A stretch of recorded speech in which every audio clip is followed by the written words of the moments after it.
வணக்கம். திசைகளின் 10 மணி செய்திகள். ஜோலோ மன்னிப்பு விண்ணப்பம் மலேசியா பரிசீலிக்காது.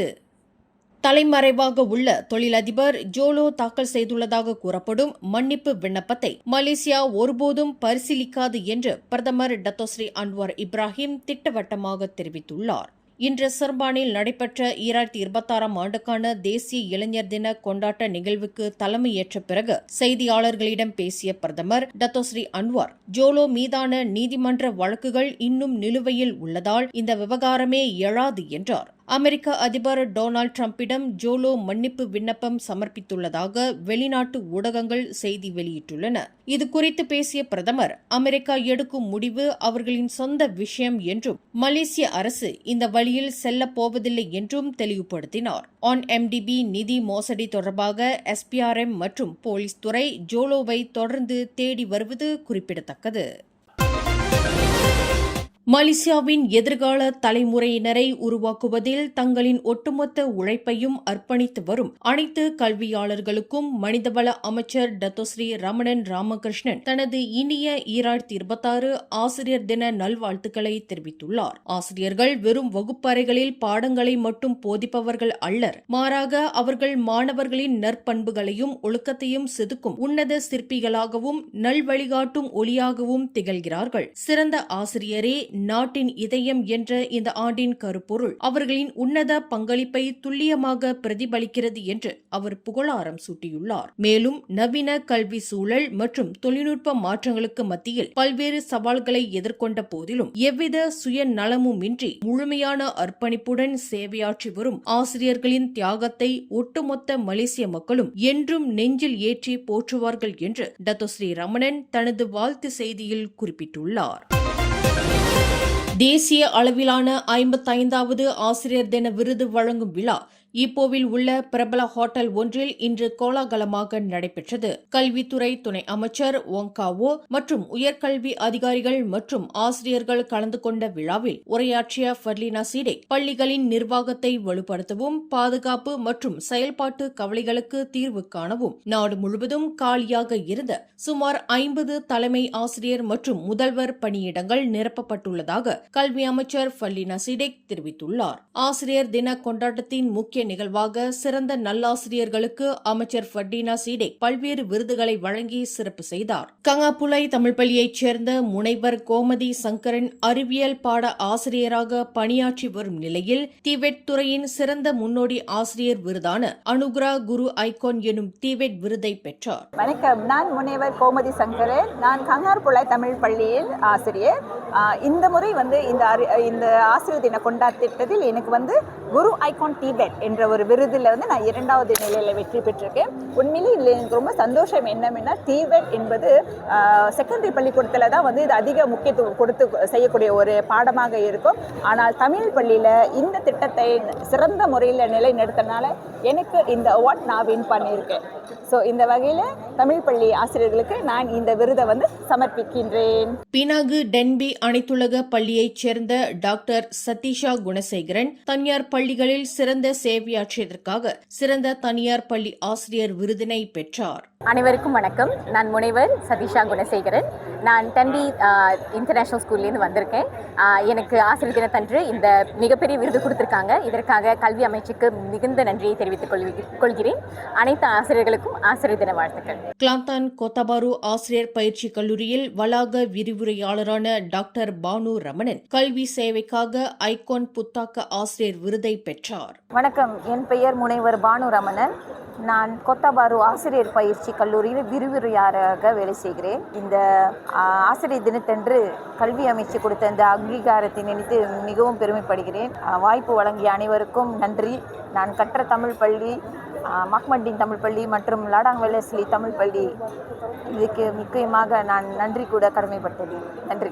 கொலஸ்லாங்கூர் வாகீசர் தமிழ் பள்ளியைச் சேர்ந்த சதீஷ்குமார் என்ற குவாங் லியோங் இ கல்வித்துறையில் சிறப்பான அர்ப்பணிப்பை வெளிப்படுத்தியதற்காக அனுக்ரா அதிகுரு என்னும் விருது வழங்கப்பட்டு கௌரவிக்கப்பட்டார். வணக்கம், நான் ஆசிரியர் சதீஷ்குமார் குவாங் லியோங் இ பேசுகின்றேன்.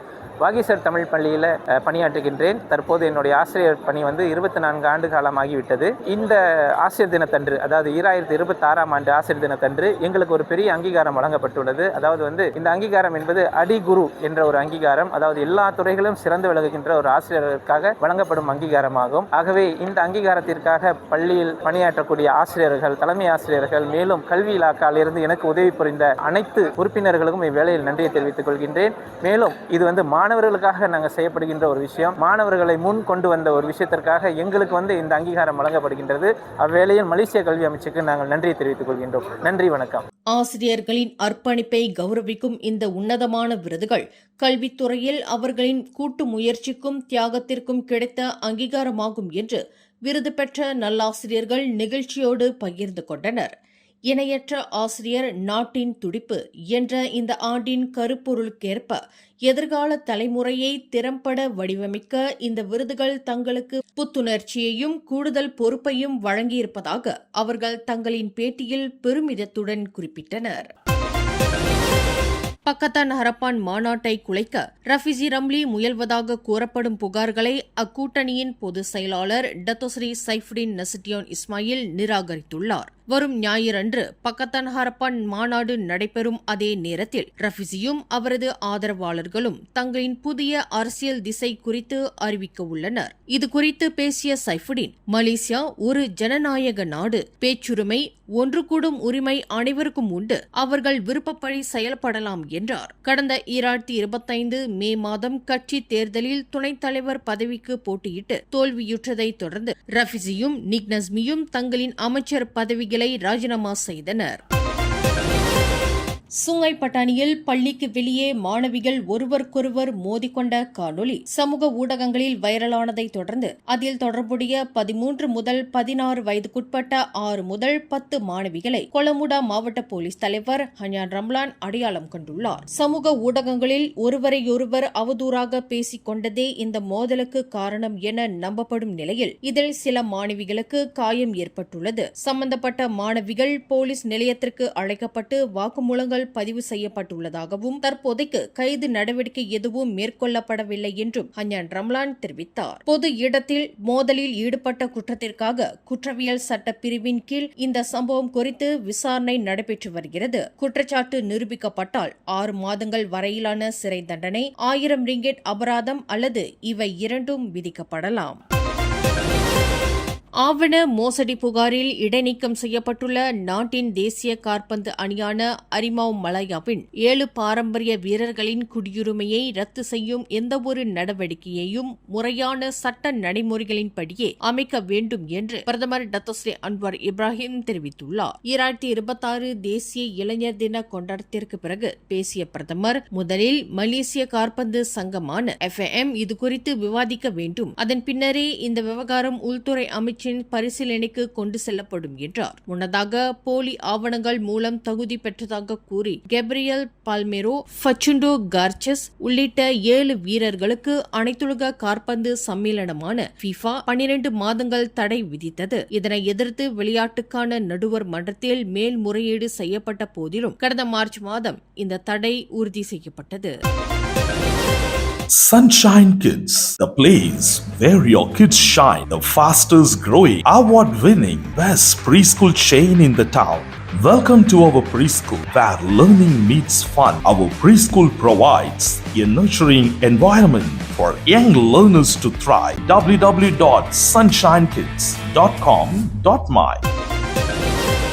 மலேசிய மக்கள் நீண்ட காலமாகவே யார் பிரபலம் என்ற அரசியலில் சிக்கியுள்ளார்களே தவிர யார் திறமையானவர் என்பதில் அல்ல என்று மூடா கட்சியின் தேசிய உதவித் தலைவர் டாக்டர் R. சிவபிரகாஷ் தெரிவித்துள்ளார். மூடா கட்சியின் பிரதமர் வேட்பாளர் யார் என்ற கேள்விக்கு பதிலளித்த டாக்டர் சிவபிரகாஷ், ஒரு சூப்பர் ஹீரோவை நம்பி நாடு இருக்கக்கூடாது என்றும் வலுவான அமைப்பும் தகுதியான குழுவுமே நாட்டுக்கு தேவை என்றும் கூறினார். பிரான்ஸ் நாட்டின் எமனுவல் மேக்ரான், இந்தியாவின் ஆத்மி மற்றும் அண்மையில் தமிழகத்தில் ஆட்சி அமைத்த தாவேகா போன்ற புதிய கட்சிகளை மக்கள் மாற்றத்திற்காக தேர்ந்தெடுத்ததை டாக்டர் சிவபிரகாஷ் உதாரணமாக சுட்டிக்காட்டினார். பழைய கட்சிகளால் ஊழல் மற்றும் வாழ்க்கை செலவின உயர்வை இன்னும் தீர்க்க முடியவில்லை. வயது திறமையை தீர்மானிப்பதில்லை. மக்களின் உண்மையான பிரச்சினைகளில் இருந்து கவனத்தை திருப்பவே அரசாங்கம் பிரதமர் வேட்பாளர் யார் என்ற கேள்வியை எழுப்புகிறது என்று கூறிய டாக்டர் சிவபிரகாஷ், மூடா கட்சி ஒரு தனி நபரை தாண்டி புதிய தலைமுறையை உருவாக்கி வருவதாக குறிப்பிட்டார். கோலாலம்பூரில் பேருந்து நிறுத்தங்களை அமைக்கவும் மேம்படுத்தவும் கோலாலம்பூர் மாநகர் மன்றமான DBKL-க்கு போக்குவரத்து அமைச்சு கூடுதலாக 1.5 மில்லியன் ரிங்கெட் நிதியை ஒதுக்கியுள்ளது. முறையான பேருந்து நிறுத்த வசதிகள் இல்லை என்ற பொதுமக்களின் புகார்களை தொடர்ந்து இந்த நடவடிக்கை எடுக்கப்பட்டுள்ளது என போக்குவரத்து அமைச்சர் ஆந்தனி லாக் தெரிவித்தார். சிகாம்புட் உத்தரா ரயில் நிலைய தொடக்க விழாவில் பேசிய ஆந்தனி லாக், நகரவாசிகள் சாலையோரங்களில் காத்திருக்கும் நிலையை மாற்றவே இந்த நிதி என்றார். ஒரு பேருந்து நிறுத்தத்திற்கு 15,000 முதல் 30,000 வரை செலவாகும் என மதிப்பிடப்பட்டுள்ளது. இந்த நிதி மூலம் 100 பேருந்து நிறுத்தங்கள் மேம்படுத்தப்படும். பினாங்கு மாநிலத்தை விட வேகமாக அடுத்த 3 மாதங்களுக்குள் இந்த திட்டத்தை DBKL முடிக்கும் என எதிர்பார்ப்பதாக அமைச்சர் குறிப்பிட்டார்.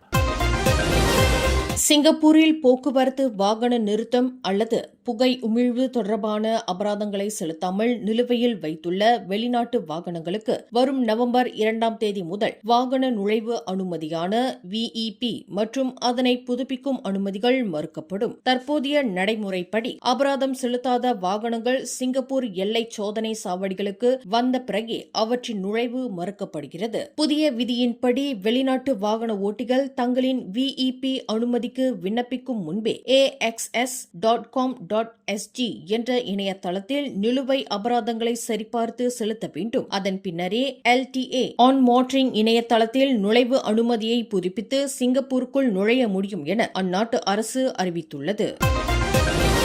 பூனை ஒன்றை காப்பாற்ற முயன்ற 32 வயது வளர்ப்பு பிராணி பிரியர் ஒருவர் சுமார் 4 மீட்டர் ஆழமுள்ள சாக்கடை குழிக்குள் தவறி விழுந்து விபத்துக்குள்ளானார். இந்த சம்பவம் இன்று மலாக்கா ஐர்குரோ தாமான் மலாக்கா பெர்டானா பகுதியில் நிகழ்ந்தது. தனது வீட்டின் பின்புறமுள்ள புதர் பகுதியில் இருந்த பூனையை காப்பாற்ற முயன்ற போது கான்கிரீட் சாக்கடை மூடியை மிதித்ததால் அவர் உள்ளே விழுந்து வலது காலில் காயமடைந்து எழ முடியாமல் சுமார் 30 நிமிடங்கள் உள்ளேயே சிக்கி கிடந்தார். பொதுமக்களின் தகவலின் பேரில் 14 தீயணைப்பு வீரர்கள் சம்பவ இடத்திற்கு விரைந்து ஹாலிங் நுட்பத்தை பயன்படுத்தி அவரை பத்திரமாக மீட்டுள்ளனர். பின்னர் அவர் சிகிச்சைக்காக ஆம்புலன்ஸ் மூலம் மருத்துவமனைக்கு அனுப்பி வைக்கப்பட்டதாக மலாக்கா தீயணைப்பு துறையின் மக்கள் தொடர்பு அதிகாரி முகமது ஹபீஸ் ஜத்துல்லா ரஷீத் தெரிவித்தார்.